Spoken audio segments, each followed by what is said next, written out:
신약성경 309페이지 갈라디아서 6장 7절로부터 10절 말씀입니다. 스스로 속이지 말라. 하나님은 업신여김을 받지 아니하시나니 사람이 무엇으로 심든지 그대로 거두리라. 자기의 육체를 위하여 심는 자는 육체로부터 썩어질 것을 거두고 성령을 위하여 심는 자는 성령으로부터 영생을 거두리라. 우리가 선을 행하되 낙심하지 말지니 포기하지 아니하면 때가 이름에 거두리라. 그러므로 우리는 기회 있는 대로 모든 이에게 착한 일을 하되 더욱 믿음의 가정들에게 할지니라. 아멘. 본문 말씀 갈라디아서 6장 7절로부터 10절 심은 대로 거두리라는 제목으로 하나님의 말씀 선포하겠습니다. 하나님께서는 본문 말씀에서 변하지 않는 하나님의 통치 방식을 가르쳐 주셨어요. 그것은 무엇을 우리가 심든지 그대로 거두게 해주신다는 그 말씀이에요. 이것은 우리에게 불안과 소망의 양면을 주는 진리입니다. 왜냐하면 우리가 악한 것을 심으면 악한 것으로 거둘 것이고 선한 것을 심으면 선한 것으로 거둘 것이기 때문이에요. 소망과 두려움이 지금 이 말씀 가운데 우리에게 주어지고 있어요. 본문 말씀에서는 우리가 심는 것을 크게 두 가지로 나눌 수 있다고 가르쳐 주십니다. 한 가지는 육체의 정욕을 따라 심는 것이에요. 이것은 악을 심는다, 죄를 심는다고도 표현할 수 있죠. 두 번째는 성령님을 위하여 심는 것이에요. 성령님은 성경의 저자이시기 때문에 성경 말씀에 순종하여 사는 삶, 이런 것도 성령님을 위하여 심는 것을 다르게 표현한 말이 될 수 있고, 또 성령님께서는 우리 안에 내주하시면서 예수 그리스도를 생각나게 하시고 높이도록 다스려 주시기 때문에 주 예수 그리스도의 영광을 위하여 심는 것들을 또한 성령님을 위하여 심는 것이다 라고도 우리가 말할 수 있습니다. 또 짧게는 선한 것을 심는다, 이렇게 표현할 수도 있겠죠. 심은 그대로 거두게 되는데 정욕을 심으면 썩어질 것을 거두게 될 것이다, 이렇게 말해요. 썩어질 것의 이 악함을 세 단계로 한번 보면, 첫 번째로는 허망하죠. 결국은 잠시 잠깐 그럴싸해 보이지만 결국 썩어버릴 것이니까요. 그리고 두 번째로는 무언가 썩게 되었을 때 그것은 독을 뿜잖아요. 우리에게 해로운 것이라는 얘기예요. 허무할 뿐만 아니라. 그리고 마지막으로 썩는다 하면 하나님의 말씀에서 사망을 나타내는 데 쓰잖아요. 끝에 끝까지 이 죄만 심다 보면 우리가 사망에 가게 될 것이다 까지 말씀해 주시는 것이에요. 또 하나님의 영광을 위하여 심으면 성령님으로부터 영생을 얻는다, 이렇게 말씀합니다. 이 영생이란 하나님의 자녀가 되어서 주 예수 그리스도 안에서 하나님의 자녀가 되어 누리는 수많은 그 은혜들, 기쁨들, 생명들, 유산들, 이런 것들을 영생이라고 하나님께서는 표현하세요. 그 모든 은혜들을 우리가 누리게 될 것이다. 선한 것을 심으면, 주님의 영광을 위하여 심으면, 이렇게 말씀해 주시는 것이에요.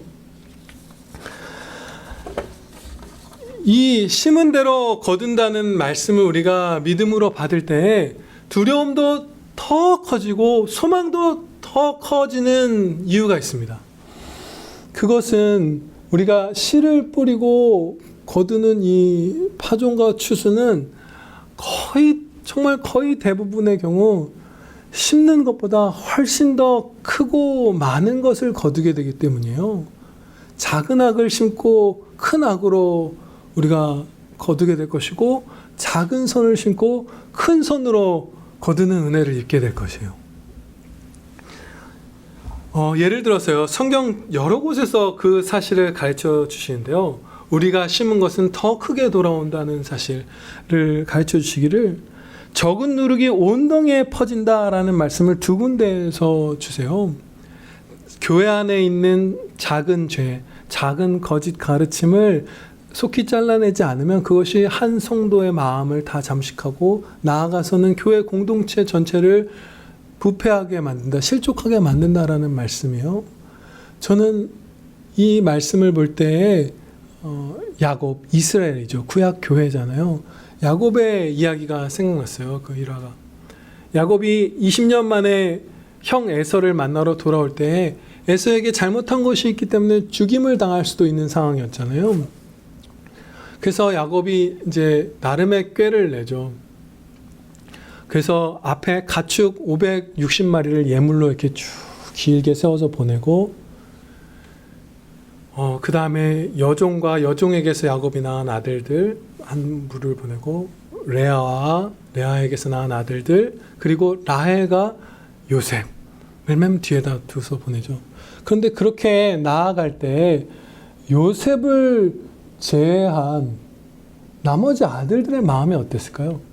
지금 야곱의 꾀는 이거잖아요. 앞에 가축을 취한 다음에 여종과 여종의 아들들을 죽이면 나머지 레아에게서 얻은 아들들과 요셉과 라헬은 도망치게 하겠다 이거잖아요. 혹은 레아에게서 낳은 자녀들까지 죽이면 그래도 요셉은 살리겠다, 라헬은 살리겠다라고 야곱이 선택한 것이잖아요. 이스라엘 구약교회 지도자가. 그럼 굉장히 나머지 아들들의 마음은 말도 못할 그 어떤 악에 시달렸을 거예요. 그리고 레아와 또 여종들도 마찬가지죠. 그 야곱의 집착과 야곱의 편애를 야곱이 심었을 때 그 결과는 나머지 형제들이 요셉을 죽이느냐 노예로 파느냐를 고민하는 지경에 이르렀잖아요. 더 큰 악으로 야곱이 거두게 된 것이에요. 또 반대로 선한 것을 심은 것도 훨씬 더 크게 돌아오는 일들이 많이 기록되어 있습니다. 초대교회 성도들이 함께 모여서 서로의 필요를 사랑으로 채우고 날마다 모여 하나님께 영광 돌리기를 힘썼을 때 아직 예수님을 믿지 않았던 이스라엘 백성들에게서도 칭송을 받고, 그러니까 불신자분들에게서도 칭송을 받고 날마다 성도의 수를 늘어나게 해주셨다라고 기록해요. 하나님의 이름이 거룩히 여김 받는 것을 가장 큰 소원으로 알고 그 찬양을 심었던 자들에게 함께 찬양드린 자가 2배로 늘고 3배로 늘면 그것만큼 기쁘고 크게 거두는 것이 없잖아요. 그 최고의 풍성한 추수를 이들에게 허락해 주셨던 것이에요. 이처럼 우리가 무엇을 심든지 그것은 훨씬 더 크게 돌아오기 때문에 우리는 깨어 정신을 차려야 되고, 또 이제 앞으로 살펴보겠지만 성도에게는 선을 심도록 주님이 붙들어 주시고 끝까지 붙드시기 때문에 우리는 큰 소망과 기쁨을 가질 수 있습니다. 아멘입니다. 7절 첫 부분을 한번 보시겠습니다. 스스로 속이지 말라. 하나님은 업신여김을 받지 아니하시나니, 이렇게 말씀해요. 이런 말씀을 주시는 이유는 성도인 우리가 죄를 범할 때 그냥 대놓고 죄를 범하는 경우는 거의 없고 속이는 것을 동반하기 때문이에요. 스스로 합리화를 하고 어쩔 수 없다고 하고 악을 선으로 바꾸기도 하죠. 아까 오전 예배가 끝나고 한 집사님이 지혜로운 예와 어떤 통찰을 나눠주셨어요. 그래서 오후 예배 때 나누겠다 이렇게 얘기했는데 그분이 이러는 거예요. 부부 싸움을 하는 거예요. 네, 만약에 배우자가 나한테 막 되게 좀 못되게 굴었어요.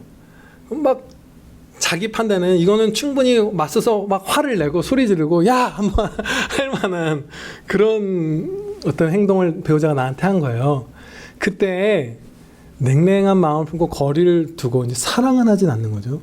그렇게 하면 원래는 사랑하지 않은 거니까, 원수도 사랑해야 되는데 아내를, 남편을 사랑하지 않은 거니까 죄를 범한 거잖아요. 악을 심은 거죠. 그런데 우리는 스스로 속이기를 충분히 크게 화내도 마땅한 상황에서 냉랭한 정도에 멈췄으니까 잘한 거다. 이렇게 생각할 수도 있다는 것이에요. 저도 있는 것 같아요, 심지어. 그러고 나서 생각해보니까 누군가 싸움 날 때 막 축복하지 않고 사랑하진 않고 용서하진 않았지만 맞서서 막 맞불로 크게 안 싸운 걸 잘했다고 생각한 그런 적이 있는 것 같기도 해요. 그만큼 우리가 교묘하게 속이면서 죄를 범하는 것이에요. 그래서 이 스스로 속이는 것에서 벗어나려면 하나님의 말씀에서 우리가 가르쳐 주신 바 경건한 단순함을 가져야 합니다. 죄와 대화해서는 안 돼요. 그냥 아주 단순해야 해요. 그래서 신앙에서 이런 질문들을 던지면서 점검해 나가고 한 걸음씩 걸어가는 것이 유익할 것입니다. 예를 들면요, 이런 것이에요. 내가 이웃들과 원수를 사랑하고 있는가 혹은 아닌가? 이렇게 단순한 질문을 던지고 하나님의 법정의 선자처럼 예 아니오로 답하고 회개하든지 감사하든지 해야 되는 것이에요. 여기서 만약에 저 사람이 나한테 얼마나 나쁘게 굴었고요, 내가 얼마나 큰 손해를 입었고 속상한지 이거를 부각시키기 시작하면 사랑하지 않았을 때도 죄인지 모르게 돼요, 우리가. 그래서 사랑하는가 아닌가, 또 내가 온유한가 강포한가, 뭐 다른 질문 생각해보면, 근데 내가 타고난 성격이 어떻고 뭐 직업이 군인이고 뭐 이런 것들, 그런 걸 고려하는 건 회복을 위해서 고려하는 거지, 죄악으로 가는지 순종하고 있는지를 점검할 때에는 그냥 단순 명쾌해야 할 것입니다. 스스로 속이는 자이기 때문에. 온유한가 강포한가, 내가 감사하고 있는가 불평하고 있는가, 나를 높이고 있는가 예수님을 높이고 있는가, 내가 주님께서 보내신 곳에 머물러 있는가 아니면 떠났는가. 이런 식의 신앙의 명백하고 단순한 질문들을 던지고 하나님 앞에서 예와 아니오로 답하면서 살아갈 때 우리가 정직하게 하나님을 업신여기지 않는, 스스로 속이지 않는 그런 삶을 살 수 있을 것입니다. 본문 말씀은 두려움과 기쁜 기대감 양쪽이 다 주어지게 되는 말씀이지만 낙관적인 쪽으로 기울어 있는 것을 우리가 볼 수 있어요. 왜냐하면 선을 격려하고 힘차게 전진하자 이러면서 끝나고 있거든요. 사도가 막 기쁨으로 권면을 하고 있어요. 9절 10절 말씀이 그리하죠. 우리가 선을 행하되 낙심하지 말지니 포기하지 아니하면 때가 이르매 거두리라. 그러므로 우리는 기회 있는 대로 모든 이에게 착한 일을 하되 더욱 믿음의 가정들에게 할지니라. 이러면서 마치고 있어요. 어째서 악을 심으면 악을 거두고 선을 심으면 선을 거둘 것인데, 영생을 거둘 것인데 소망이 더 클 수 있는가, 두려움보다? 그것은 두 가지 이유가 있어요. 첫 번째 이유는 우리를 모든 타락한 인류를 묶었던 죄의 수갑이 부서졌기 때문입니다. 성도에게 있어서는 그 수갑에서 손을 뺄 때, 그 벌려진 틈으로 뺄 때 우리가 고통스럽고 살이 찢기는 것과 같고 피 흘리는 것과 같은 고통의 충성이 따라야 할 때가 있지만 반드시 그 패배한 자의 그냥 최후의 발악 같은 소나기에서 우리는 벗어날 수 있고 이미 사실은 벗어나 있습니다. 그 말씀을 로마서 6장 6절 7절에서 주십니다. 우리가 알거니와 우리의 옛사람이 예수와 함께 십자가에 못 박힌 것은 죄의 몸이 죽어 다시는 우리가 죄에게 종노릇하지 아니하려 함이니 이는 죽은 자가 죄에서 벗어나 의롭다 하심을 얻었음이라. 아멘. 거듭난 성도는 결국 악한 것만 심다가 영원한 썩어짐으로 사망하는 그런 지경에 결코 떨어지지 않습니다. 두 번째로 우리의 소망이 더 크고 낙관적일 수밖에 없는 이유는 세상에서 끊어지지 않는 것, 가장 끊어지지 않을 것 한 가지, 그것은 우리를 향하신 하나님의 사랑이시기 때문입니다. 로마서 8장에서 이렇게 말씀합니다. 내가 확신하노니 사망이나 생명이나 천사들이나 권세자들이나 현재의 일이나 장래의 일이나 능력이나 높음이나 깊음이나 다른 어떤 피조물이라도 우리를 우리 주 그리스도 예수 안에 있는 하나님의 사랑에서 끊을 수 없으리라. 아멘. 우리가 주님을 붙든 것이 아니라 주님이 우리를 붙드셨기 때문에 우리는 끝내 선한 것, 성령님을 위하여 심고 영생을 거두게 해주실 것입니다.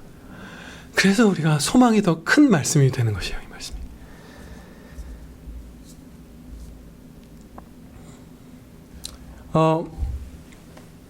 9절 말씀을 보면은요, 우리가 선을 행하되 낙심하지 말지니 이렇게 말씀을 해요. 종종 낙심하기 쉬운 그런 존재들이라는 사실을 가르쳐 주시는 거예요. 선을 행하면서 낙심하게 될 일들이 많이 우리 사이에 발생할 수 있다. 뭐 이런 것이죠. 우리의 연약함이죠. 사랑하는 것, 이런 특권을 뿌리치고자 할 때가 있는 것이에요. 이 선한 행실, 선을 행하되 구절에서 말하죠. 이 선행은 자기 앞가림만 하거나 자기만을 위하는 것에서 더 나아가서 다른 사람에게 유익이 되는 행동이 바로 이 선행이잖아요. 우리가 주님께서 교회를 그리스도의 몸이라고 말씀하시죠. 그런 정말로 우리 육신의 지체들이, 각 기관들이 서로가 서로를 매일 매순간 돕고 있는 것처럼 우리 그리스도의 몸된 교회의 한 성도 한 성도도 서로가 서로를 항상 도와야만, 서로에게 유익이 되도록 매순간 살아가야만 그것이 선한 삶인 것이에요. 나아가서는 불신자 이웃들에게조차도, 원수들에게조차도 유익이 될 수 있는 삶을 살아야 하는 것이죠. 그래서 선행이란 다른 사람을 사랑하면서 위하는 삶인데, 그때 참 지칠 때가 많죠. 박윤선 목사님은 이런 얘기를 해요. 사랑을 하고 도움을 주었는데 감사한 줄 모르는 사람들도 많고, 그리고 그 사랑을 받을 자격이 없는 자처럼 막 구는 그런 사람들도 많고 막 이러잖아요. 아무리 좋은 것을 주어도, 아무리 사랑을 행해도 그 사람은 나를 미워하기도 하고, 뭐 우리가 낙심할 만한 일들이 많이 일어나죠. 그래서 우리의 이 연약함은 낙심하기 쉬운데, 우리가 낙심하지 않도록 격려의 말씀을 주셨습니다. 그런데 그 격려의 말씀이 너무나 은혜로워요. 너무나 어찌 보면 쉽다고도 가볍다고도 말할 수 있어요. 포기하지 아니하면 때가 이름에 거두리라, 이렇게 말씀하거든요. 낙심하지 말라. 왜냐하면 포기하지 않으면 때가 이름에 거둘 거기 때문이야, 이렇게 격려해 주시는데, 다른 특별한 어떤 일을 더하여 하라는 것이 아니에요. 포기하지만 않으면, 쩔뚝거리더라도 선을 행하면 몇 배, 몇십 배, 몇백 배로 거두는 은혜를 내가 주리라, 그 말씀을 주시는 거예요. 포기하지만 않으면. 잠언 28장 26절에서 이런 말씀을 주십니다. 이 말씀은 꼭 나중에 묵상해 보세요. 잠언 28장 26절에 자기의 마음을 믿는 자는 미련한 자요, 지혜롭게 행하는 자는 구원을 얻을 자니라. 마음을 믿는 자는 미련하다. 그런데요, 우리가 포기할 때에는 무언가를 사랑의 충성이든, 어느 보낸 곳에서의 충성이든, 용서의 충성이든, 감사의 충성이든, 무엇이든지 포기할 때에는 그 판단은 하나님의 판단을 따른 것이 아니라 내 마음의 판단을 따른 것입니다. 왜냐하면 하나님이 우리를 인도하시는 그 선택지 가운데에서는 포기라는 것이 존재하지 않기 때문이에요. 그 사실을 고린도전서 10장 13절에서 배울 수 있는데요. 사람이 감당할 시험 밖에는 너희가 당한 것이 없나니 오직 하나님은 미쁘사 너희가 감당하지 못할 시험 당함을 허락하지 아니하시고 시험 당할 즈음에 또한 피할 길을 내사 너희로 능히 감당하게 하시느니라. 아멘. 하나님께서 때로 피할 길을 주셔서 숨을 돌릴 틈을 주시기도 해요. 그리고 이 시련의 종료 혹은 졸업, 뭐 이렇게도 부를 수 있는 마침의 날을 허락해 주시기도 하죠. 반드시 허락해 주시죠. 하지만 하나님께서 포기로 인도하시는 경우는 없어요. 그래서 내가 무언가를 이제는 안 되겠다, 나 한계야, 이 길로 가면 난 손해고 나는 한계치를 이미 넘어섰어라고 생각하는 그 모든 판단은, 저도 그런 판단 많이 내려보고 따라봤지만 모든 그런 포기의 판단은 다 내 마음의 판단입니다. 내 마음의 판단이고 사단 마귀들의 게임이에요. 결코 하나님께서는 포기할 수 있는 상황으로 우리를 내모시지 않아요. 95%, 98%, 99%까지는 우리를 물이 차오르게 할지언정 깨꼬닥 하는 그 상황으로 우리를 결코 내모시지 않습니다. 그래서 버티면, 주님을 신뢰해서 인내하면 피할 길 다 주시고요. 또 그 시련에 마치는 날을 주세요. 칼빈 선생님이 참 너무나 사랑스럽고 영광되고 아름다운, 주님의 영광을 드러내는 아름다운 표현으로 이 하나님의 시련의 돌보심을 표현했어요. 어떻게 표현했냐면, 하나님께서 한 팔로는 우리와 싸우시고 한 팔로는 우리를 도우신다, 이제 이렇게 표현을 하면서 얘기를 이어가요. 한 팔로 싸우신다는 건 우리에게 믿음의 연단을 주신다는 거죠. 야곱과 씨름한 것처럼 우리에게 시련을 주죠. 그런데 다른 한 팔로는 도우시는데, 약한 팔인 왼팔로 우리와 싸우시고 강한 팔인 오른팔로 우리를 도우신다. 우리에게 시련을 주시는 것보다 훨씬 더 강한 팔로 그것을 이길 힘을, 위로를, 은혜를 주신다. 그렇게 말씀했어요. 여러분, 포기하지 않으면, 다른 것 더 할 필요 없이 포기하지만 않으면 몇십 배, 몇백 배로 거두는 은혜를 누리게 될 것입니다. 아멘입니다. 이 말씀 생각하면서 제가 저의 한 삶도 돌아보고 우리들을 이렇게 세부적으로 생각을 해봤어요. 근데 우리 삶에 참 많은 포기가 있더라고요. 무슨 아주 특별한 어려운 선교 현장 이런 데만 포기가 있는 것이 아니라 우리 각 가정, 성도의 가정에서조차도 많은 포기가 있어요. 예를 들면 가족들끼리 서로를 사랑스럽게 여기기를 포기하기도 하고, 가족들끼리 아내가 남편을, 남편이 아내를, 자매가, 형제가, 부모, 자녀가 서로를 뜨겁게 사랑하는 것을 포기하고 그냥 그럭저럭 부딪히지 않고 살아가야지, 이런 마음 품을 때도 많잖아요. 친구하고도, 교회 형제 자매들끼리도 그럴 때가 우리가 많잖아요. 그 포기를 하면 많은 은혜들을 우리가 놓치고, 포기하지 않고 버티기만 하면 많은 사랑과 은혜를 입는데, 그 한 가지 예화를 들고 오늘 설교를 마치도록 하겠습니다. 평안교회가 시작될 때, 개척될 때 사모님께서 한 가지 간구를 드리셨어요. 제가 그 얘기를 한 2번 정도 듣고 기억하고 있는 간구인데, 이 교회 안에서 계속해서 자신의 죄를 회개하지 않는 사람은 그것이 불편하고, 그래서 견딜 수 없어서, 하나님 앞에서 견딜 수 없는 것이죠.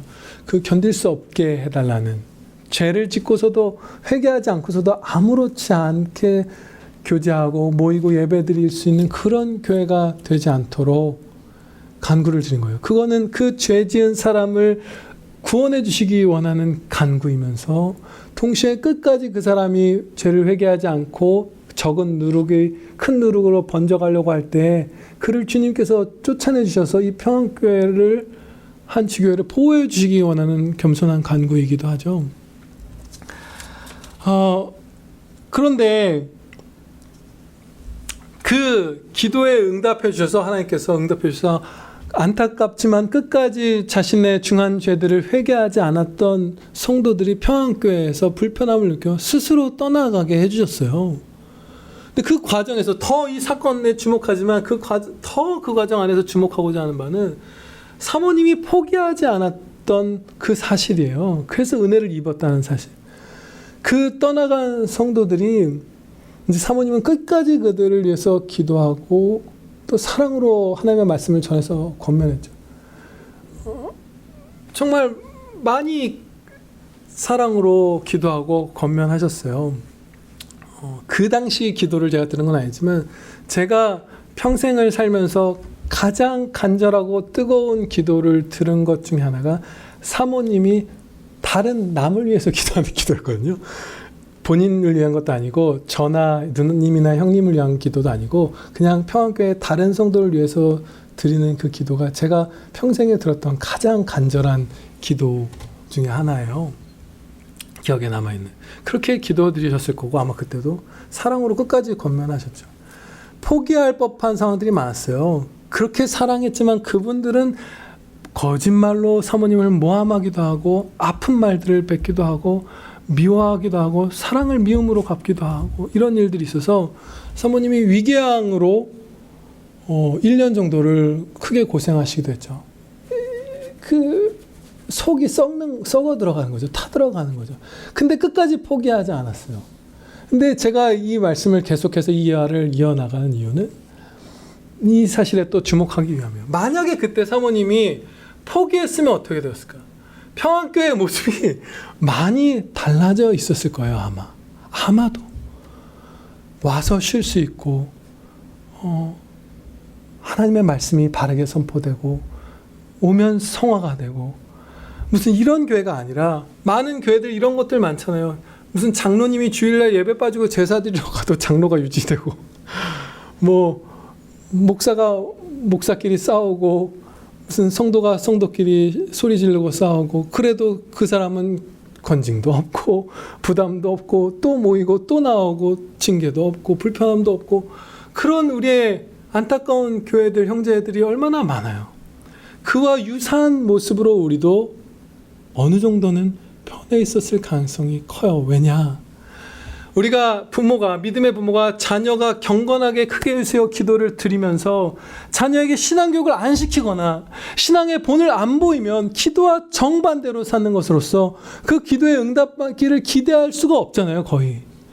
마찬가지로 어떤 성도가 끝까지 정말 죄를 회개하지 않을 경우 주여 견디지 못하게 해달라는 이 간구가 이루어지려면 그에 합당한 충성인 끝까지 사랑으로 권면한 것이 있어야만 해요.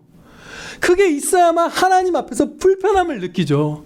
그냥 인간적으로 편하게 지낼 수 있게 그 사랑의 성령님의 검으로 찌르는 권면을 포기하면 그 사람들이 불편할 수가 없잖아요. 그 기도를 멈추면 불편할 리가 없잖아요. 그래서 그 사모님의 충성은 그 간구를 하나님께서 이루어주시는데 응답받는데 필수적인 충성이었다고도 볼 수 있는 것이에요. 그래서 사모님이 포기하지 않고 정말 많은 고통 가운데 충성해서 어떤 열매를 보았는지 우리 생각해 보세요. 평안교회를 볼 때마다 저분이 얼마나 행복하겠어요. 감사하고 천국에서도 감사하고 그런 것이에요. 포기하지만 않고 절름발이처럼이라도 거기서 걸어가면서 주님의 영광을 위해서 한 발 한 발 딛고 한 걸음 손을 딛기만 하면 언제든 가장 좋은 때 숨이 넘어가기 전에 100배, 30배, 60배 열매를 거두게 해주실 것입니다. 예. 눈물을 흘리며 씨를 뿌리는 자는 기쁨으로 거두리로다. 아멘. 이 말씀 최근에 묵상하신 분들 많으시죠? 우리가 다 같이 이렇게 깔자고 서로 권면한 이 존 파이버 목사님의 묵상 앱에 며칠 전 이 말씀이었잖아요. 거기서 이런 것들을 그분은 강조했죠. 슬퍼도 우리가 살면서 슬프고 두렵고 힘들고 그래서 눈물 날 때 있지만 그때 파종하러 나가면 그냥 꿋꿋이 해야 될 의무이자 특권 이런 사랑, 찬양 이런 것들을 해나가면 우리 정말 많은 걸 얻을 거야. 파종이 추수보다 훨씬 쉽잖아. 우리나라에 한 세계 기록을 세운 포도나무 뉴스가 있어서 봤는데요. 이만한 포도씨앗 하신 분들 4,500송이의 포도송이가 열렸대요. 몇 배예요. 추수가 훨씬 더 힘들고 훨씬 더 기쁜 일이죠. 정말 씨를 뿌리는 건 어떻게 보면 정말 아무것도 아닌 일이에요. 정말 가벼운 노동이에요. 그런데 슬플 때나 기쁠 때나 포기하지 않고 씨를 뿌리기만 하면 기쁨으로 거둘 날이 올 것입니다. 예.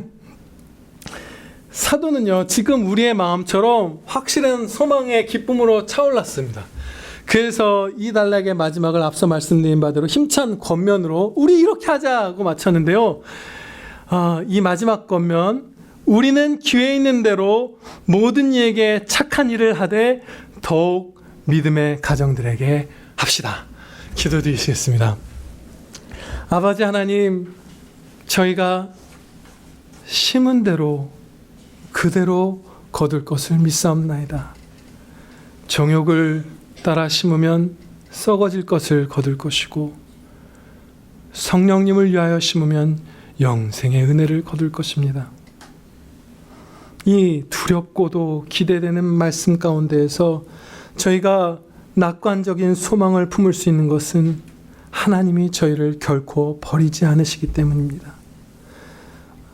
예수 그리스도를 믿는 모든 자녀, 택함받은 자녀, 거듭난 자녀는 반드시 선을 심게 해주실 것이고 영생을 거두게 해주실 것이옵나이다.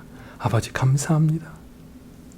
저희 한 사람도 포기하는 일 없이 각자의 자리에서 사랑하고 감사하고 충성하고 이웃의 유익을 위해서, 형제의 유익을 위해서 하나님 사랑, 이웃 사랑으로 끝까지 충성할 수 있게 하여 주시옵소서.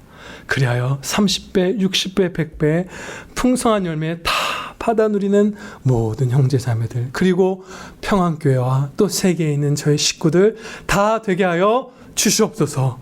우리 구주 예수 그리스도의 이름으로 기도하렵나이다. 아멘.